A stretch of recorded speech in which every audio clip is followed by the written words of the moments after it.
Between 1972 and 1975, the armies of North and South Vietnam clashed in some of the greatest battles of the Vietnam War.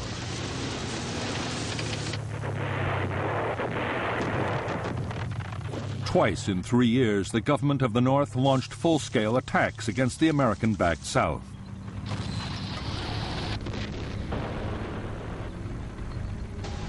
What had been a war of hit-and-run and ambush became one of huge set-piece engagements between conventional armies.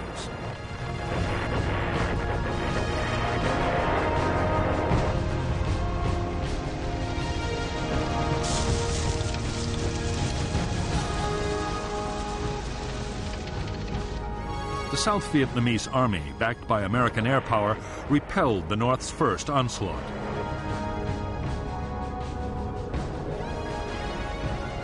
Over North Vietnam, the heaviest airstrikes of the war came close to bringing the country to its knees.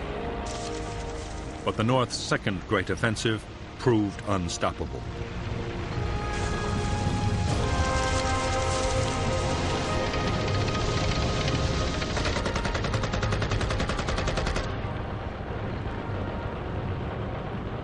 The American strategy had been to arm and train the South Vietnamese to defend themselves. American combat troops had gone. For South Vietnam, the result was catastrophe. In a fierce campaign lasting 4 months, North Vietnamese tanks smashed their way to the gates of Saigon.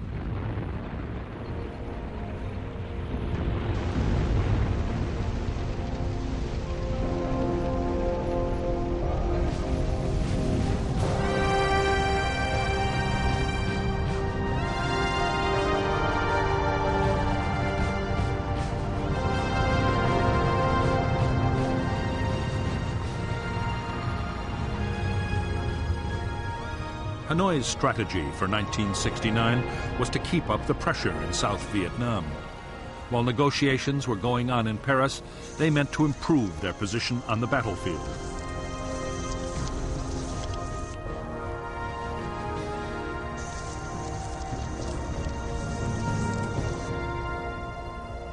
Half a million American troops were now deployed in the South.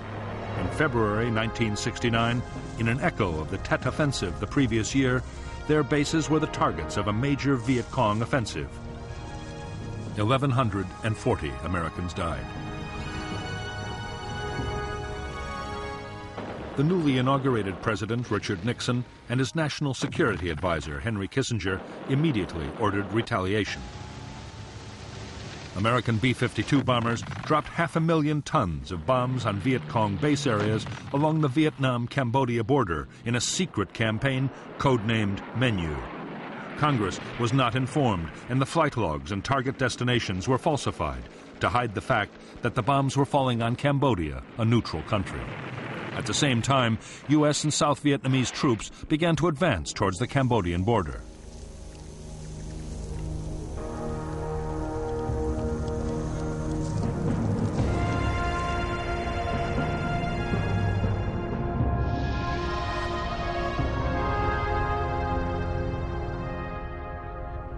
The Viet Cong offensive of spring 1969 had been launched by 4 divisions made up mostly of North Vietnamese Army units.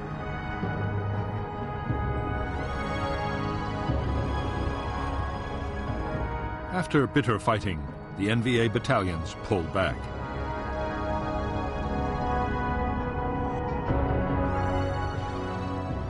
Only local NLF battalions were left behind, and those were ordered to break down into smaller groups.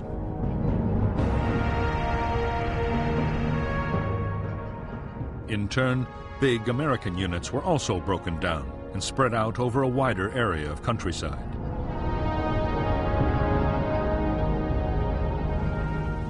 Increasingly, American forces were paired with the South Vietnamese Army for operations in the most heavily populated areas of South Vietnam.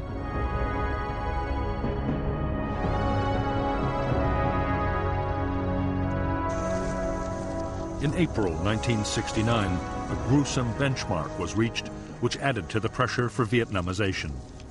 U.S. combat deaths surpassed the 33,629 men killed throughout the Korean War. Increasingly, the U.S. felt it had to ensure that the South Vietnamese army would take control of the war for themselves.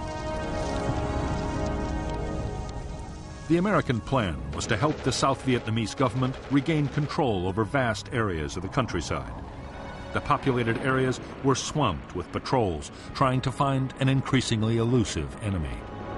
Often the aim was to draw the Viet Cong into attacking a small unit and then hit back with massive airstrikes and attacks by helicopter gunships. The new kind of war being fought in and around the villages was enormously destructive. American firepower caused heavy civilian casualties and widespread damage. For the NLF guerrillas, the second half of 1969 was a nightmarish ordeal.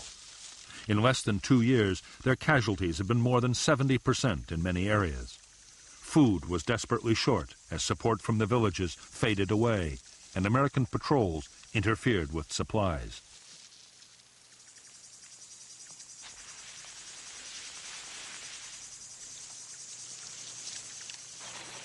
Meanwhile, the Phoenix program, a campaign run by the American Central Intelligence Agency and staffed by American and South Vietnamese soldiers, killed up to 40,000 people suspected of being NLF sympathizers. Thousands more were tortured and imprisoned.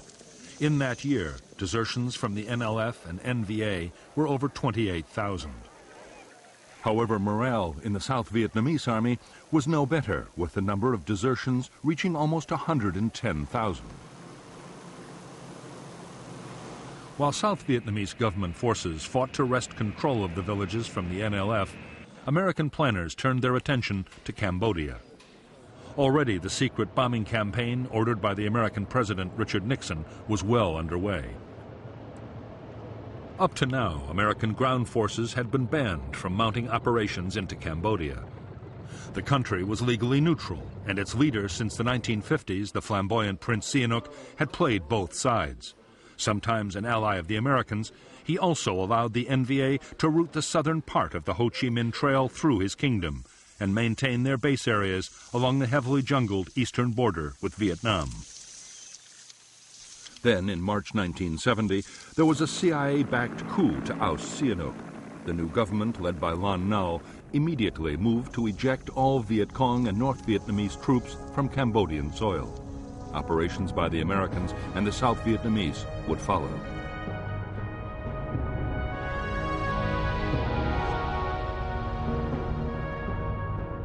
The Viet Cong base areas inside Cambodia were attacked from the west by the Royal Cambodian Army. North Vietnam quickly diverted army units to defend them.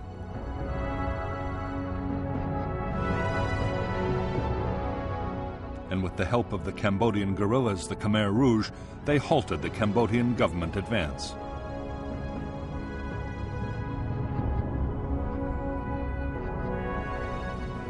Meanwhile, the Americans and the South Vietnamese had deployed powerful forces on their side of the border.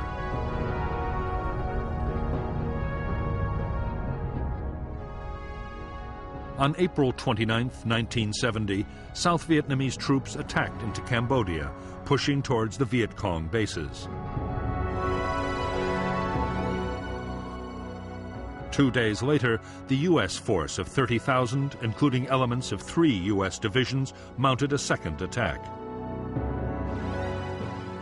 The next target was a base area in the Se Sam Valley. Soon after, more assaults were mounted further south.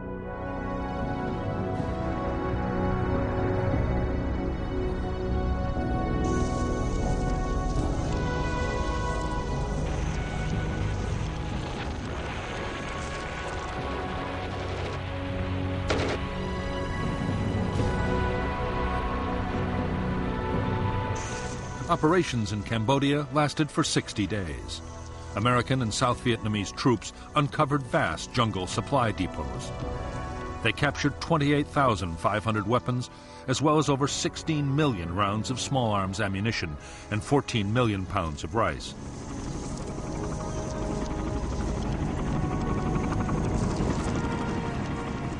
Although most Viet Cong troops had managed to escape across the Mekong, there were over 10,000 NVA and NLF casualties. However, when the South Vietnamese commander was killed in a helicopter crash, his forces withdrew. When news of the Cambodian incursion broke in the United States, there was public outcry. Many believed that in spite of President Nixon's promises to get out of Vietnam, he meant to expand the war.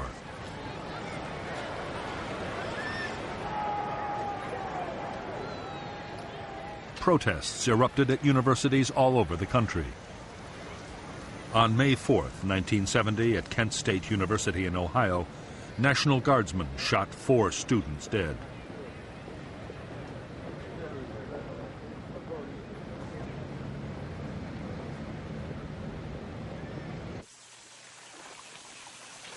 The deep divisions about the U.S. role in Southeast Asia were having a powerful effect on American troops in Vietnam. Opinions about the war were divided, sometimes bitterly, as they were at home.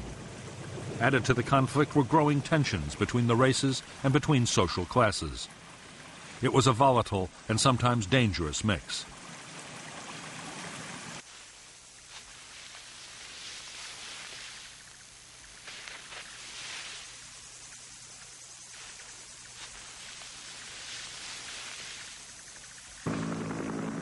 By now, there were few career sergeants and officers still to serve their tours in Vietnam. Down to Romeo, we can move back down to the Whiskey on the Romeo and make a 3-shipper in a hurry. Much of the burden of maintaining discipline was falling on newly promoted and often inexperienced leaders. Between 1969 and 1971, the U.S. Army would record more than 700 attacks by troops on their officers. 83 officers were killed and almost 650 were injured. Many attacks were by fragmentation grenades rolled into the victim's tent, a practice known as fragging. The whole discipline problem was aggravated by widespread drug abuse.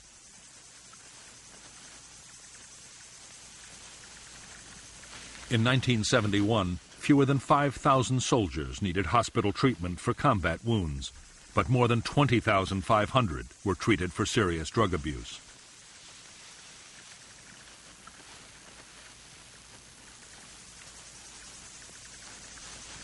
By this time, it was plain to most soldiers that the United States would pull out of Vietnam. 100,000 troops had been withdrawn, and Nixon had promised another 150,000 would leave within a year. No one wanted to be the last American soldier to die in Southeast Asia.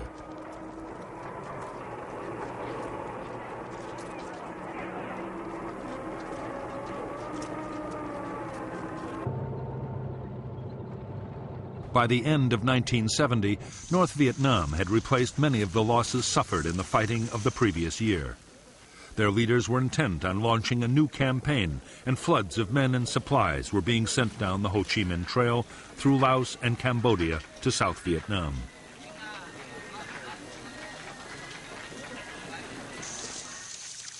The buildup was soon detected by the Americans.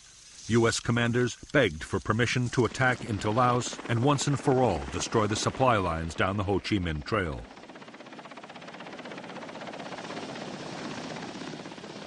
Their hopes were quickly dashed. The U.S. Congress banned any American ground operations beyond the borders of South Vietnam.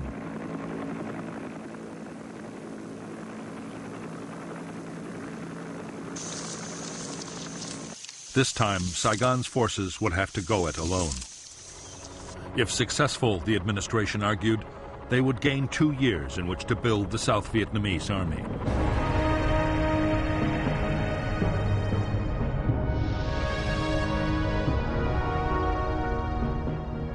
The South Vietnamese attack into Laos was codenamed Operation Lam Son 719. The offensive opened with the U.S. Army's 24th Corps clearing Route 9 to Khe Sanh.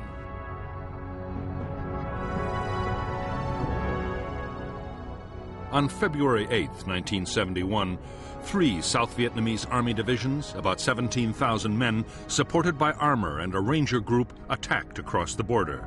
However, they were advancing into an NVA trap, carefully planned and with well-coordinated defenses. The targets were 2 major North Vietnamese Army bases, known as 611 and 604. They were defended by over 40,000 combat troops. The South Vietnamese had established a series of fire bases to protect their flanks. The NVA launched fierce counterattacks against these bases and the main advance with T-54 tanks employed for the first time and 130mm guns. Other NVA units moved to cut Route 9, trying to encircle the invading column.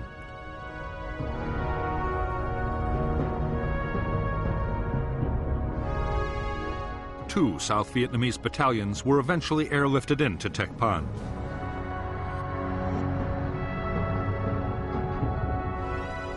President Thieu assumed command of what became a disastrous operation. And on March 8th, he ordered a retreat. It became a rout.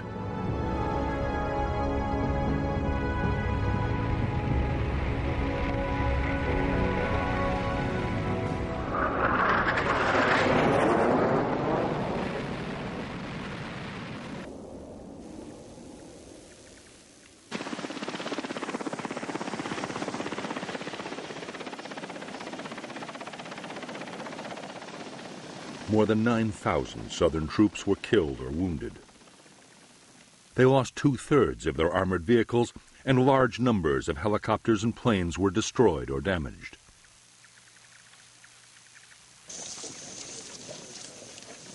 A crucial test of the South Vietnamese Army's ability to fight without American support had ended in humiliation.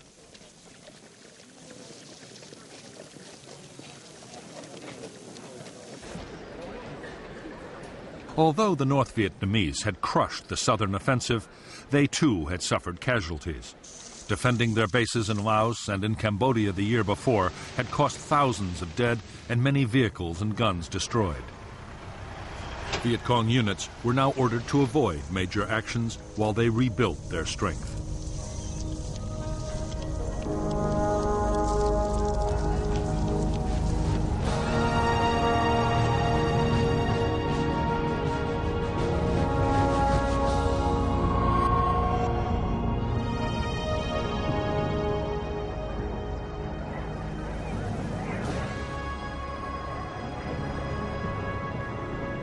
Since the death of Ho Chi Minh in September 1969, Prime Minister Pham Van Dong, Le Duan, the Communist Party leader, and General Giap, the defense minister, were determined not to abandon Ho's legacy.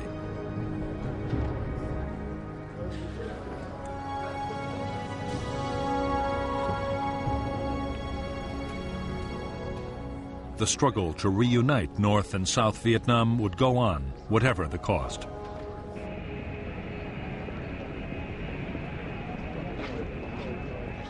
Since the Americans had begun to withdraw troops from the South, Northern leaders had been faced with a dilemma.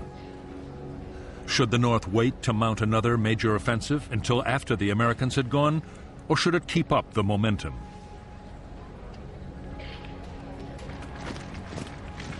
In May 1971, the Politburo instructed General Giap to prepare a new campaign.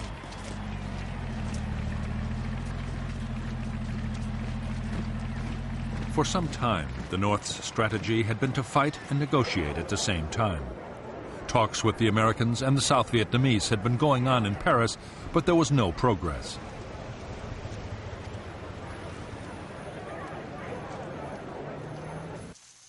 Northern leaders now believed that a victory on the battlefield might break the stalemate. At the very least, it could prove to the Americans that their policy of Vietnamization was not going to save the South.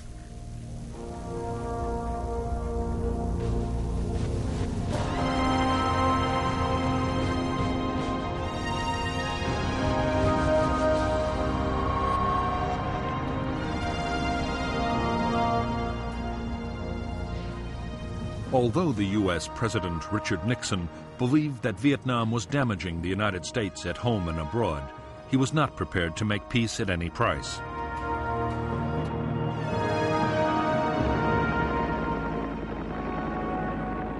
Nixon feared a climb down would dangerously weaken America's credibility as an ally in the eyes of the world. South Vietnam had to survive.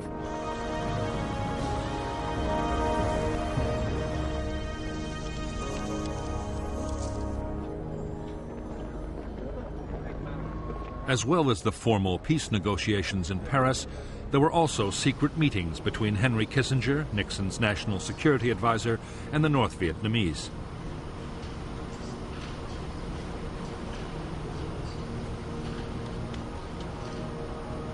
Those talks, too, had stalled, mainly over the future of the South Vietnamese government. The North was insisting that President Nguyen Van Thieu be replaced and that a new government include the NLF. As for Thieu himself, his great fear was that to end the war, Nixon meant to do a separate deal with Hanoi.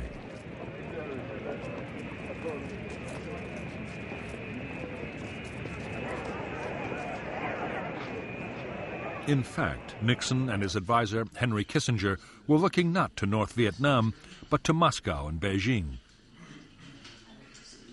Nixon's hope was that the Chinese or the Russians would put pressure on the North Vietnamese to compromise. In February 1972, he embarked on the first visit by an American president to Communist China.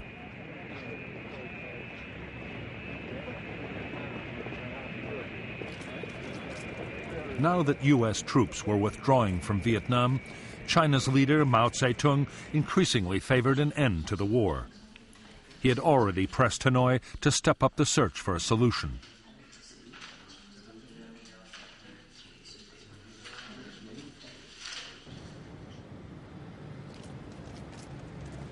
Neither Nixon nor his advisors were aware of it, but because of centuries of mistrust, North Vietnam had no intention of listening to the Chinese.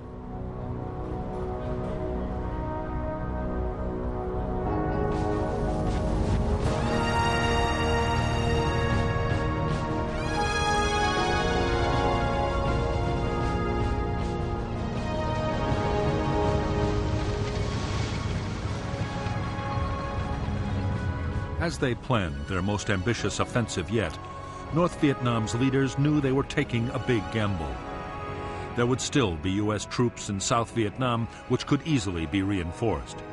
The question was, would the Americans send major combat units to save their South Vietnamese allies? Northern planners decided that in an American election year, they would not.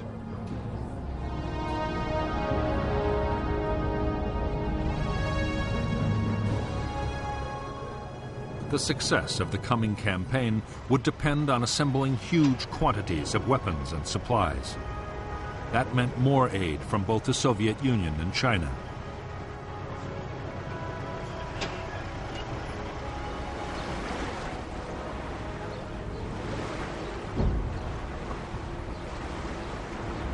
Although by now both superpowers were reluctant supporters of the war, neither was prepared to lose influence to the other. As a result, the North succeeded in getting increased arms deliveries from both Moscow and Beijing.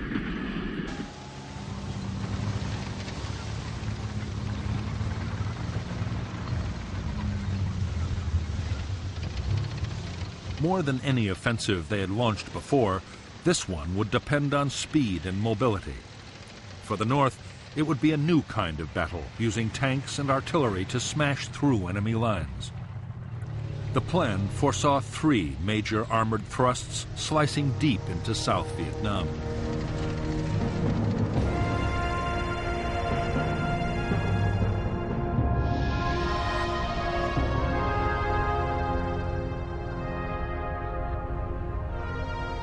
The first North Vietnamese attack would cross the demilitarized zone, separating north and south, and push east from Laos. 2 whole provinces and the cities of Quang Tri, Hue, and Da Nang would be captured.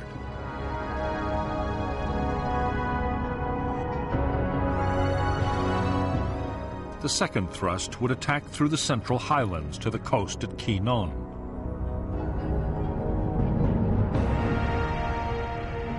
The third assault would strike from Cambodia and capture An Lac. There, a provisional revolutionary government would be established for the south. If resistance was still light, units would press on and capture the capital, Saigon.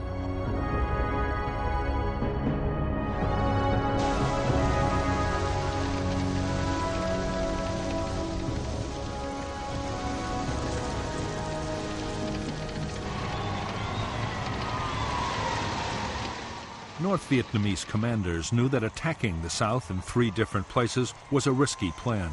In none of the attacks would they have an overwhelming superiority of troops over the enemy. However, General Giap believed that multiple thrusts would keep the south guessing about what might come next. Southern units would be forced to stay on the defensive, isolated and scattered. Giap could then defeat them division by division.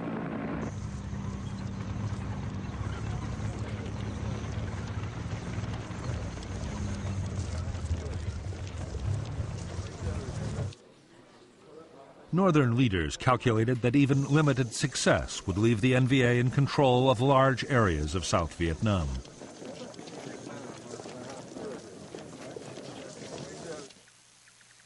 The NLF would then be able to re-establish political control over the countryside. Such gains would be a serious challenge to the Saigon government. At the same time, the North's bargaining position in future negotiations would be improved dramatically.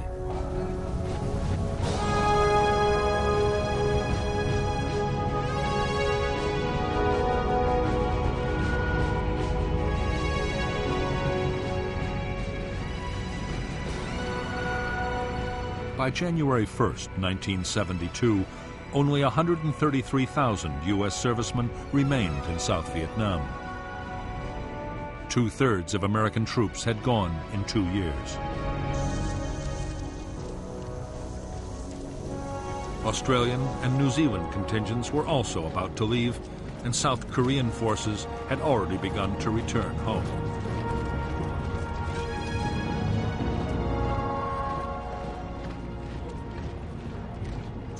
The ground war was now almost exclusively the province of the South Vietnamese Army.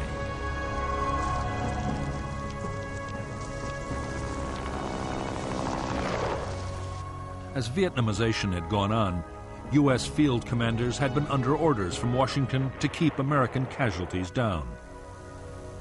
Most operations were now defensive, designed to protect U.S. bases from mortar and rocket attacks.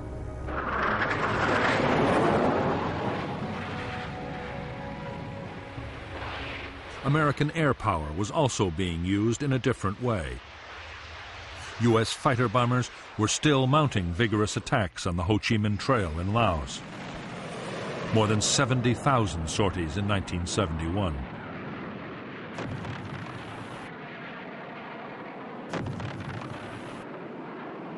But American air activity in South Vietnam had fallen dramatically. There, the South Vietnamese Air Force was expected to look after most ground support operations.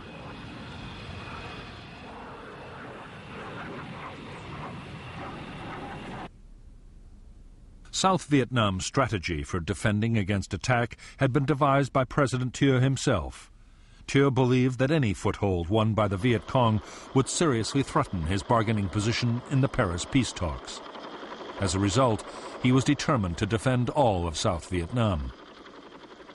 The only orders he issued to the South Vietnamese army were to hold on to every scrap of territory.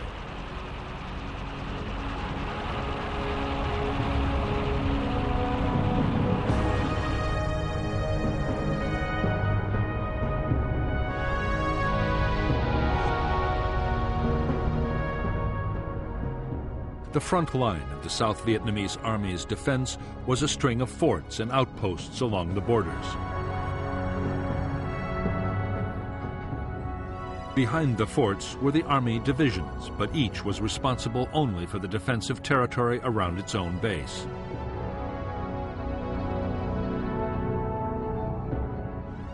The South's Joint General Staff also held a reserve of airborne and marine troops to act as a fire brigade in the event of an attack.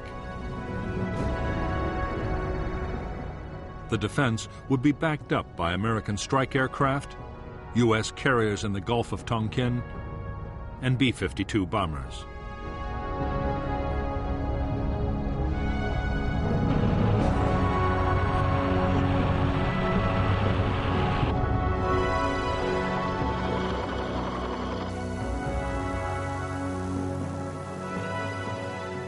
For years, the United States had pressed President Thieu to improve the lot of the South Vietnamese people.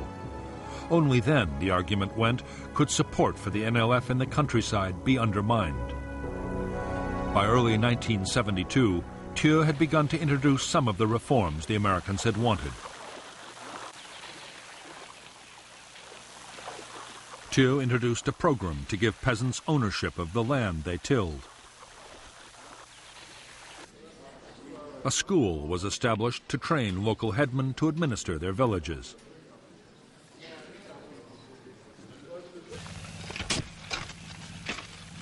Recruitment to local self-defense militias was stepped up. Thieu's hollow boast was that 97% of all hamlets and villages in the South were under government control.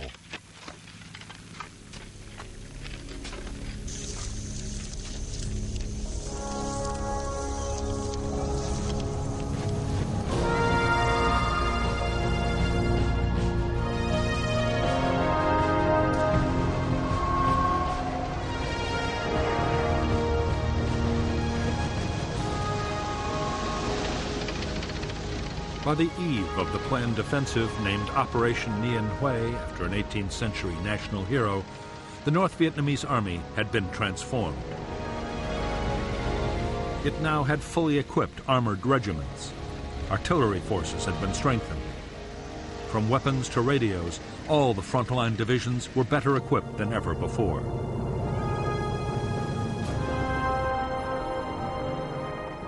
The port of Haiphong was still jammed with Soviet shipping delivering military supplies.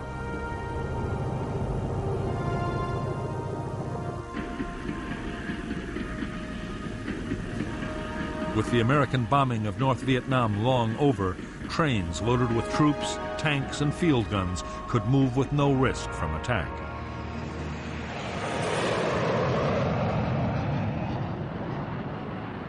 The North Vietnamese Air Force had more than 200 jet fighters which patrolled energetically over southern North Vietnam.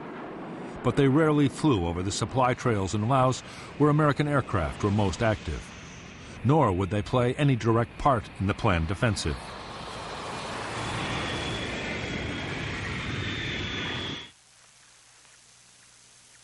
Instead, very large numbers of anti-aircraft guns had been deployed to cover the supply lines and assembly areas.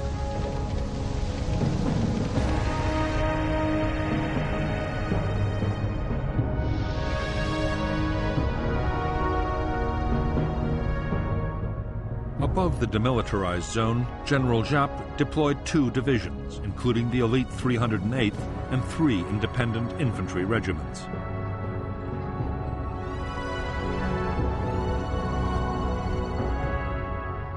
The infantry were backed by tank, artillery, and sapper regiments.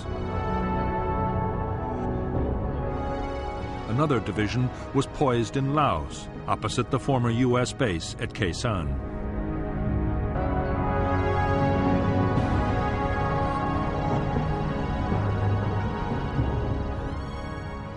In the early months of 1972, the North Vietnamese infiltrated a division supported by independent infantry regiments into South Vietnam. Another 2 divisions were already on the coastal plain. More divisions were deployed on the western border.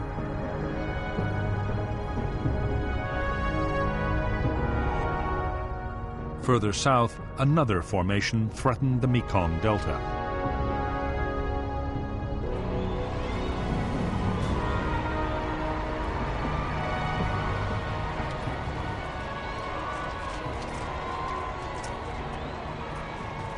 Until now, North Vietnam had been fighting an infantry war. Its army in the field could maintain its operations as long as food and ammunition lasted. The coming offensive would be very different. A modern conventional battle of firepower and maneuver would pose a whole range of completely new problems.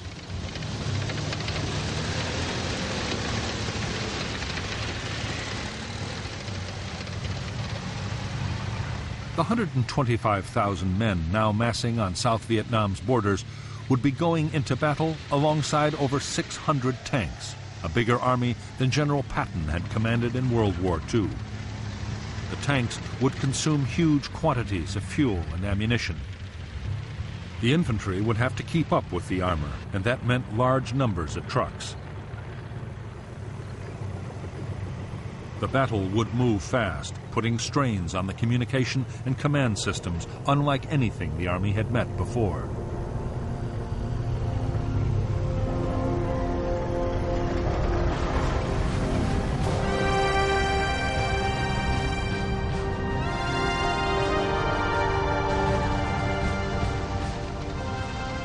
The main North Vietnamese Army tanks were the Soviet-designed T-54 and T-72, and their Chinese copies.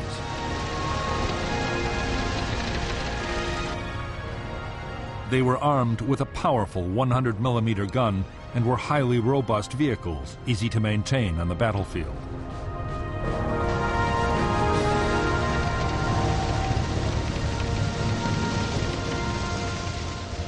Some units were also equipped with the World War II vintage T-34 tank. The T-34 was armed with an 85mm gun and was even simpler to operate and look after.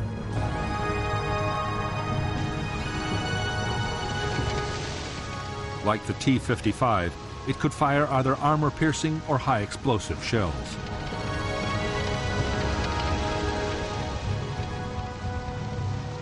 The NVA also deployed a light tank, the PT-76. It was armed with a 76mm gun, and it was amphibious. The ability to cross rivers and canals would make it a especially valuable weapon in the lowlands of South Vietnam.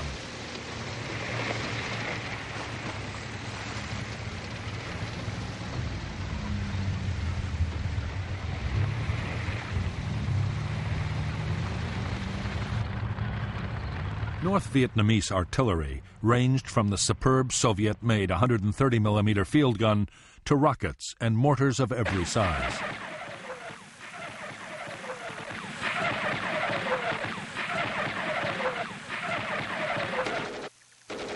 All infantry units had their own air defense artillery and machine guns. There were also specialist air defense units.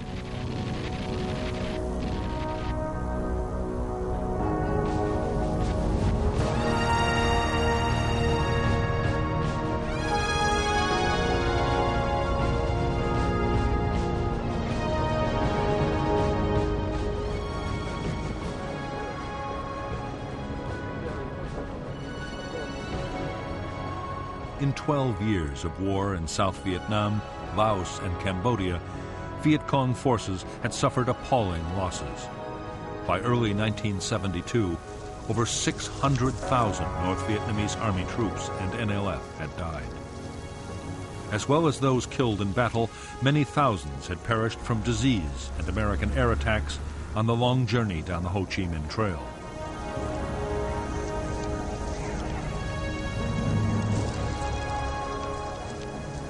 In North Vietnam, a severe manpower shortage meant the gaps in the NVA's ranks were not being filled. In the 3 months before the spring offensive, every male between the ages of 14 and 45 was called up. For the first time, the ranks of draftees even included the relatives of senior party officials.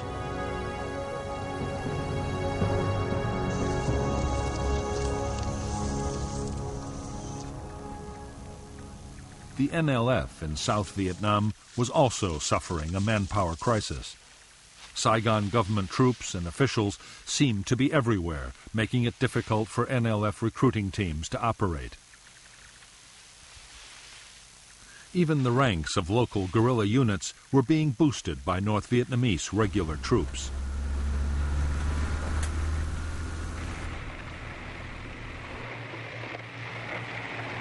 The Northerners faced a host of problems, not least the lack of friends and relatives to provide information, food, and a hiding place.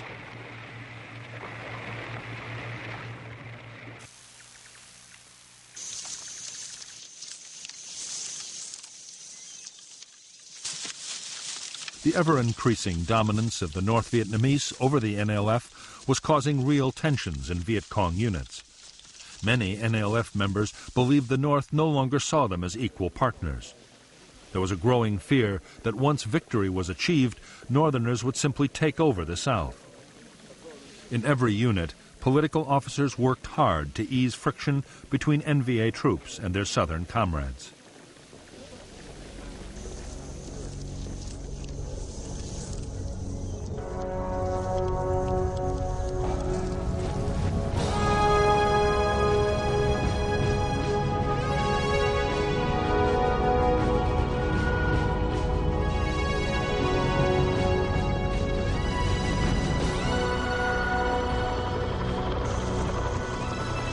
By January 1972, the armed forces of South Vietnam had grown to over 1 million men. The Americans' Vietnamization program was in full swing, with a massive equipment and training effort.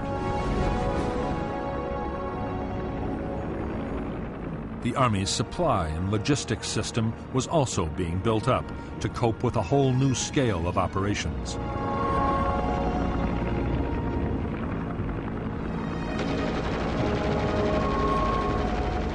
Where once the South Vietnamese had been expected to get by on World War II surplus, the Americans were now providing advanced weaponry. The infantry got nearly 1 million M16 rifles and 20,000 machine guns.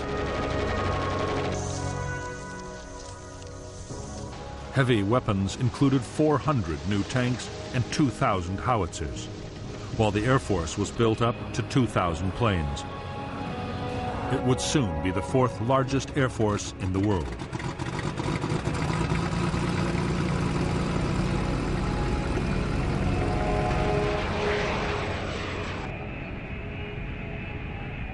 Transforming the South Vietnamese army into a modern fighting military machine was not proving easy. American tanks, helicopters, and aircraft arrived with their maintenance manuals in English. South Vietnamese personnel, training to be technical specialists, had first to go through language school. Most American advisors agreed that building up the South Vietnamese armed forces into a credible defense was going to take more time than anyone had realized.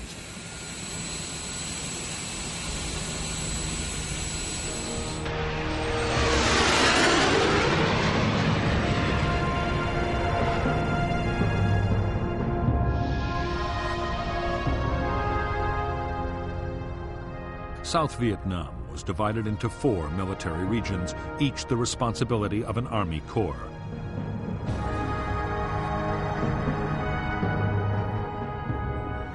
Altogether, the South fielded 11 infantry divisions and an airborne division, 3 Marine brigades, 10 ranger groups, and 4 brigades of tanks. The Air Force deployed 9 squadrons of combat aircraft, 14 of helicopters, and 3 air transport squadrons.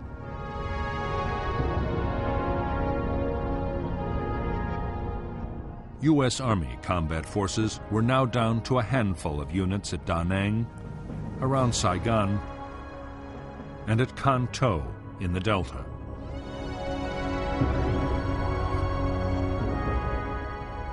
The Air Force also had 2 tactical fighter wings, a reconnaissance wing, and a B-52 wing in Thailand. The Navy carriers Hancock and Coral Sea were still on Yankee Station in the Gulf of Tonkin.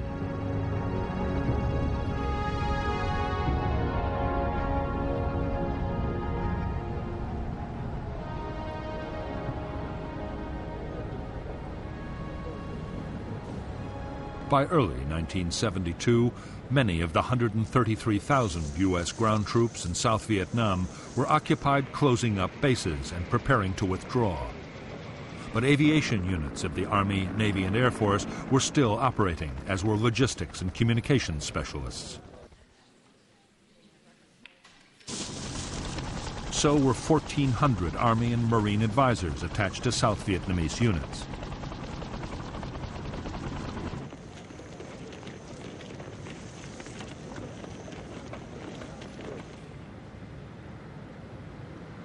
In spite of American protests, most of the South Vietnamese Army's infantry divisions were static defense forces. Their orders to hold territory at all costs meant that they had little incentive to use their new armored vehicles and helicopters.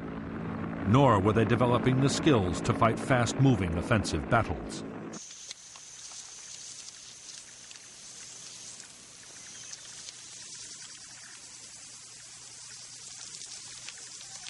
Because the Army's infantry divisions had their own territory to defend, they had grown increasingly settled. The divisional bases were soon surrounded by shanty towns as soldiers' families set up home close by.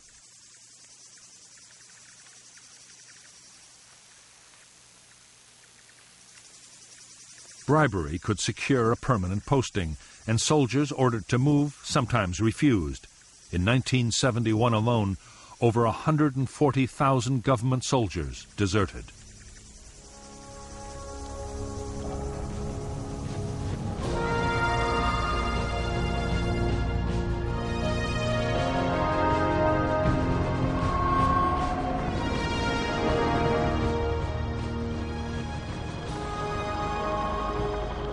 In the battles ahead, Southern forces would be faced with large North Vietnamese armored formations for the first time in the war.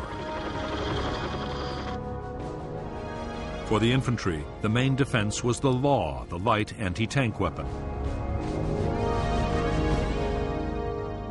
It was a one-shot disposable launcher which fired a shaped charge rocket. It was already highly valued by the troops for destroying bunkers and fortified positions.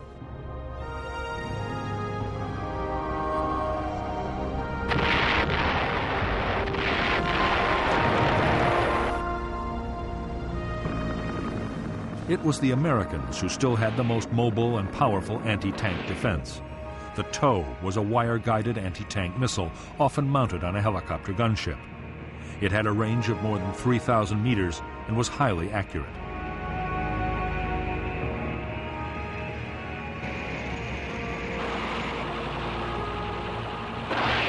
As long as the gunner kept his sights on the target, the weapon's computer system would ensure a hit.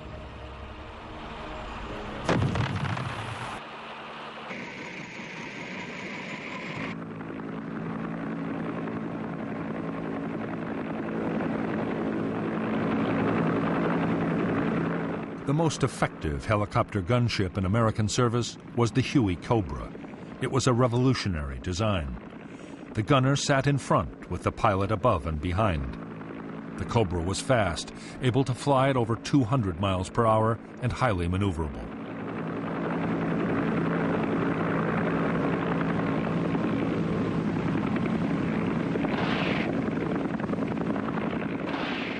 It could carry a devastating array of weapons: miniguns, automatic grenade launchers, a multi-barrel 20mm cannon, and 76 rockets.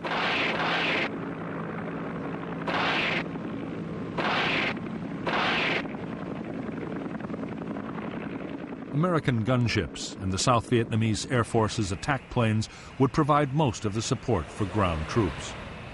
However, vastly more destructive American air power was always present in the background. B-52 bombers, some able to carry over 31 tons of bombs, were still attacking targets in Laos and Cambodia.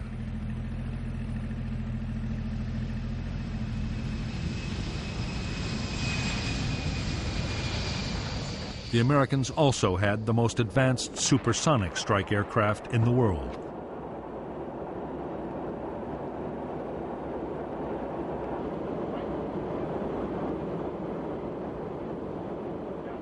The F-111 had a unique swing-wing design. With the wings extended, it could make low-speed landings. In swept-back configuration, it could fly at 1,600 miles an hour. The F-111 had advanced computer navigation and could bomb targets at night and in the worst weather.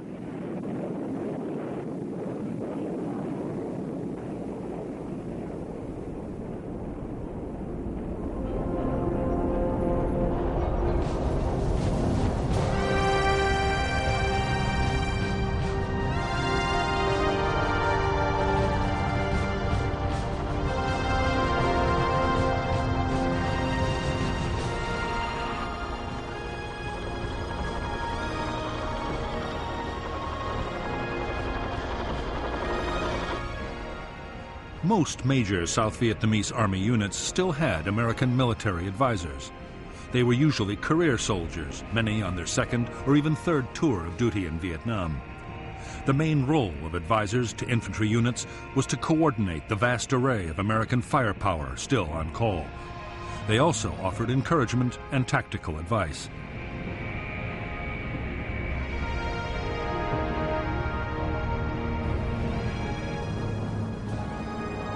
In some units, the advisor's presence had an unforeseen drawback.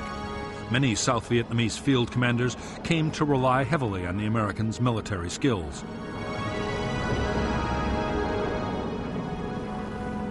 As the months went on and advisors were gradually withdrawn, large numbers of South Vietnamese officers would find themselves unable to command on their own.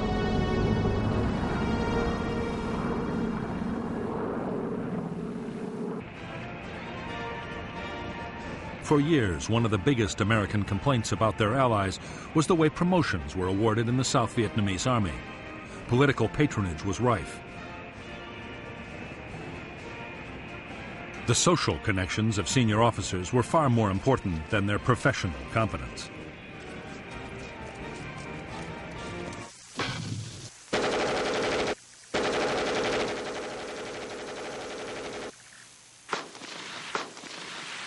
There was one unexpected plus in the way that South Vietnamese Army promotions worked. Officers lacking political influence could stay in combat units for years. As a result, by 1972, many of the South Vietnamese Army's frontline formations were led by highly experienced and battle-hardened men.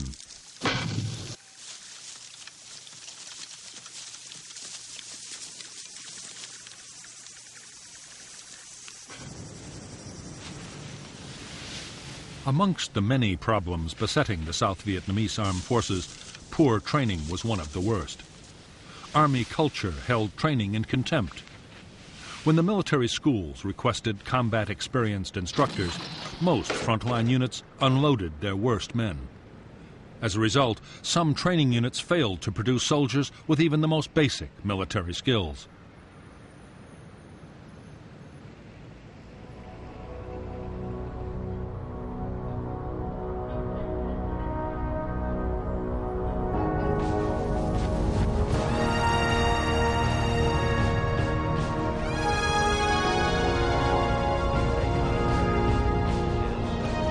President Nixon meant to follow his triumphant visit to China by next going to Moscow.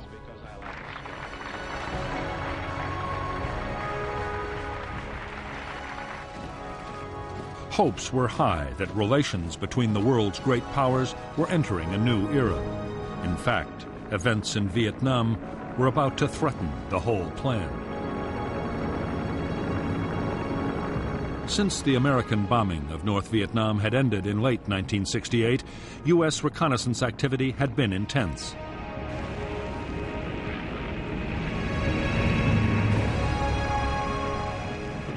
As well as conventional reconnaissance planes, the Americans deployed the top-secret Blackbird.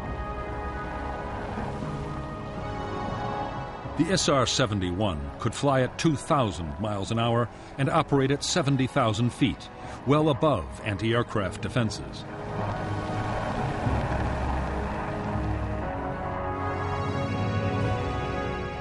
By the opening weeks of 1972, reconnaissance pictures of southern North Vietnam, as well as the border areas of Laos and Cambodia, had shown a dramatic communist buildup.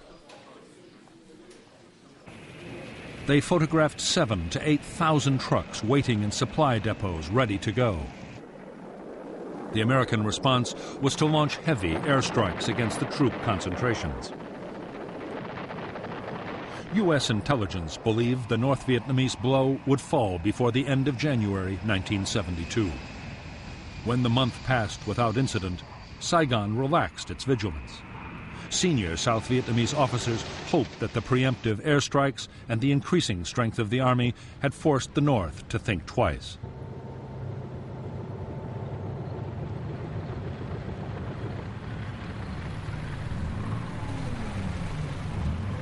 So confident were the Americans that the U.S. Defense Secretary, Melvin Laird, told Congress that a major communist offensive was not a serious possibility.